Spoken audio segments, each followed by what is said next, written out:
नमस्कार, आप देख रहे हैं headline36.com और मैं हूं आपके साथ शिवशंकर सारथी। दोस्तों, याद है ना कमल शुक्ला पर कांग्रेस के गुंडों ने किस तरह से हमला किया था, सरेराह पीट दिया था और थाने में भी पीट दिए गए और जमकर गाली गलौज भी हुई। हम यदि पूछें कि आप सबको याद है ना, तब बहुत से लोग यह कहेंगे कि याद तब किया जाए जब हम यदि उस घटना को भूले हैं। जी हाँ, हम सब भी तो यही कह रहे हैं कि यह घटना भूलने लायक नहीं है। याद उसे किया जाता है जिसे हम भूले हों। फ्री और फेयर जर्नलिज्म के पक्षधर पत्रकार 26 सितंबर की रात दोपहर और रात से ही कमल शुक्ला के संग खड़े हो गए थे, आजू बाजू या दूर दूर रहकर भी। कमल शुक्ला पर जब कांग्रेस के गुंडों ने हमला किया तब सबसे पहली गलती शायद की शैलेश नितिन त्रिवेदी ने। संचार विभाग के प्रमुख शैलेश नितिन त्रिवेदी ने सबसे पहले यह बयान दिया कि हमला करने वाले लोगों का कांग्रेस से दूर दूर तक नाता नहीं है। शायद शैलेश नितिन त्रिवेदी ने यह समझा था कि उनकी रणनीति, उनकी और उनके लोगों की रणनीति काम आ जाएगी, पत्रकार दब जाएंगे, चुप हो जाएंगे, यह मामला ठंडा पड़ जाएगा। इस तरह की बातें शायद सोची थी संचार विभाग के प्रमुख शैलेश नितिन त्रिवेदी ने और दूसरे लोगों ने, लेकिन ऐसा नहीं हुआ। कमल शुक्ला पिटाई कांड की गूंज देश दुनिया के मीडिया तक जा पहुंची। बहुत से बड़े बड़े लोग कमल शुक्ला के संग खड़े हो गए, लेकिन वह मुख्यमंत्री जो कभी शायद कमल शुक्ला के मुरीद थे, उन्हें 15 दिनों में कभी समय ही नहीं मिला कि वो कमल शुक्ला के संग मिल लेते या बात कर लेते।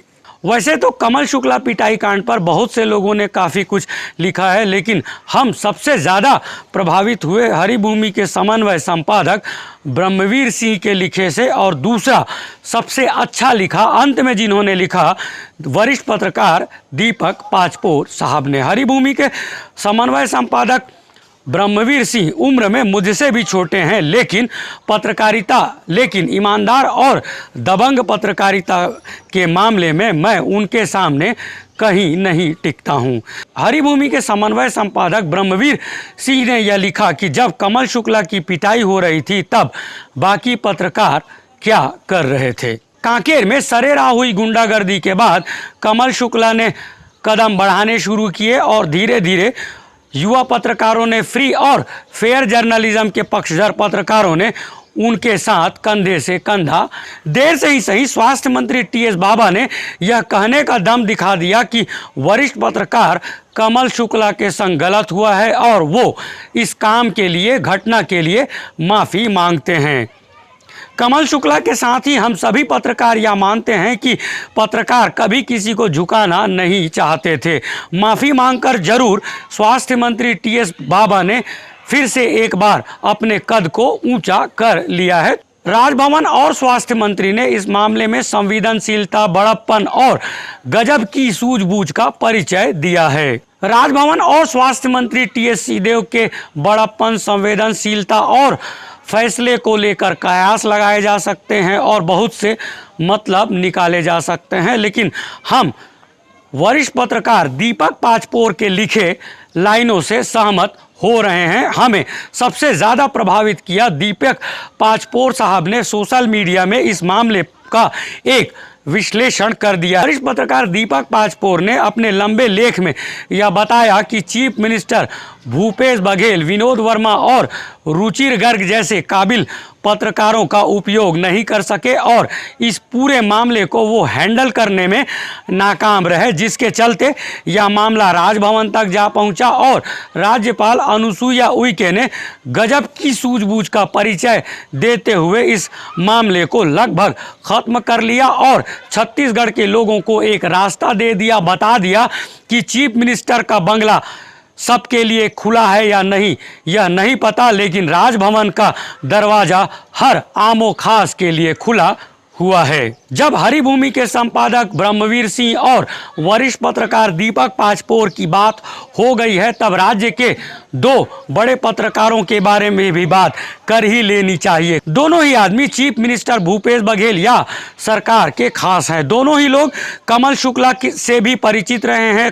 पीड़ित कमल शुक्ला विनोद वर्मा और रुचिर गर्ग को अपना दोस्त मानते हैं। इन दोनों के बारे में भी कमल शुक्ला ने काफ़ी कुछ लिखा है। लेकिन कमल शुक्ला के ये दोनों दोस्त घटना के लगभग 12-14 दिन बाद मेकाहारा अस्पताल में जाकर मिले, लेकिन इस मिलन को निजी मिलन बताया गया है। नौकरी पेशा पत्रकारों के लिए यह बड़ा मुश्किल है कि वो संस्थान के खिलाफ जा सके, लेकिन विनोद वर्मा और रुचिर गर्ग हद क्यों पार नहीं कर सके? यह राजनीति है, कूटनीति या मजबूरी? इस बारे में हमें कुछ नहीं पता। यह कहने में हम सक्षम नहीं है कि विनोद वर्मा और रुचिर गर्ग की चुप्पी कूटनीति है, राजनीति या मजबूरी। मुख्यमंत्री भूपेश बघेल के राजनीतिक सलाहकार विनोद वर्मा और मुख्यमंत्री भूपेश बघेल के मीडिया सलाहकार रुचिर गर्ग की अपनी मजबूरियां हो सकती हैं। उनकी बड़ी जिम्मेदारी है। वो उम्र में हमसे भी काफ़ी बड़े हैं, उनका अनुभव हमसे बड़ा है। जैसा कि एक पत्रकार ने लिखा कि 7 जन्मों तक मैं रुचिर गर्ग के जैसा ईमानदार और बड़ा पत्रकार नहीं बन सकता, उसी तरह की मेरी राय भी है कि मैं रुचिर गर्ग के साहब की तरह ही बड़ा और ईमानदार पत्रकार 7 जन्मों तक नहीं बन सकता। लेकिन चीफ मिनिस्टर भूपेश बघेल जो कभी कमल शुक्ला के मुरीद हुआ करते थे, उन्हें क्या मजबूरी थी, उनकी क्या मजबूरी थी कि वो कमल शुक्ला के संग खड़े नहीं हो सके और ऑन रिकॉर्ड या ऑफ रिकॉर्ड उनके बारे में कुछ भी नहीं बोल सके? यह है ना कमाल की बात। कांग्रेस की गुंडागर्दी के खिलाफ कमल शुक्ला को लगभग 15 दिनों तक संघर्ष करना पड़ा था। बहुत सी बातें लिखी गई हैं, बहुत से लोग फ्री और फेयर जर्नलिज्म के पक्ष में थे। हम कमल शुक्ला पिटाई कांड के बारे में 4-5 वीडियो सेगमेंट कर चुके हैं और आगे भी 1-2 वीडियो सेगमेंट की तैयारियां हैं। आप देख रहे थे headline36.com। आप सबका बहुत बहुत शुक्रिया।